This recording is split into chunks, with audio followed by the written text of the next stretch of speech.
Diqqat, ogoh bo'ling. O'zgidromet O'zbekistonda 3, 4, 5 va 6 iyun uchun kutilayotgan ob-havo prognozlarini e'lon qildi. Barcha mumkin. 4, 6 iyun kunlari yog'ingarchilik kutilmaydi. Harorat kechasi 3 va 6 iyun kunlari 15-20 daraja. 4, 5 iyun kuni 13-18 daraja. Kunduzi 3 iyun kuni 26-31 daraja. 4, 5 iyun kunlari 28-33 daraja. 6 iyun kuni 30-35 daraja bo'ladi. Buxoro va Navoiy viloyatlarida havo o'zgaruvchan bo'ladi. 3 iyun kuni ayrim joylarda yomg'ir yog'ishi, momaqaldiroq bo'lishi mumkin.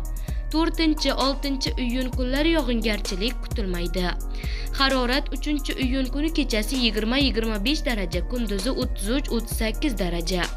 4, 6 iyun kunlari kechasi 18-23 daraja, kunduzi 30-35 daraja bo'ladi.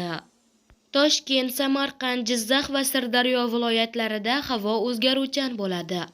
3, 4 iyun kunlari ba'zi joylarda qisqa muddatli yomg'ir yog'ishi, momaqaldiroq bo'lishi mumkin.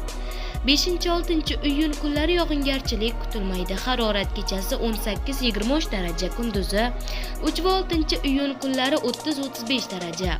4, 5 iyun kunlari 28-33 daraja bo'ladi. Qashqadaryo va Surxondaryo viloyatlarida havo o'zgaruvchan bo'ladi. 3, 4 iyun kunlari ba'zi joylarda qisqa muddatli yomg'ir yog'ishi, momaqaldiroq bo'lishi mumkin.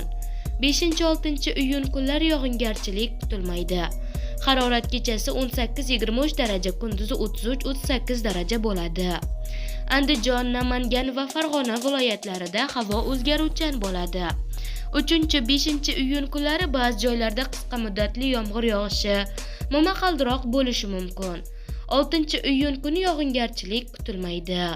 Harorat kechasi 3, 4 iyun kunlari 20-25 daraja.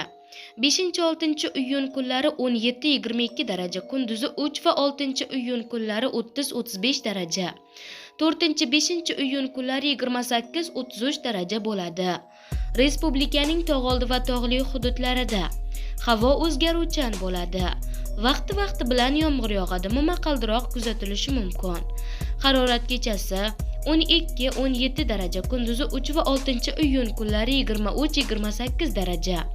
4, 5 iyun kunlari 20-25 daraja bo'ladi, deyiladi xabarda.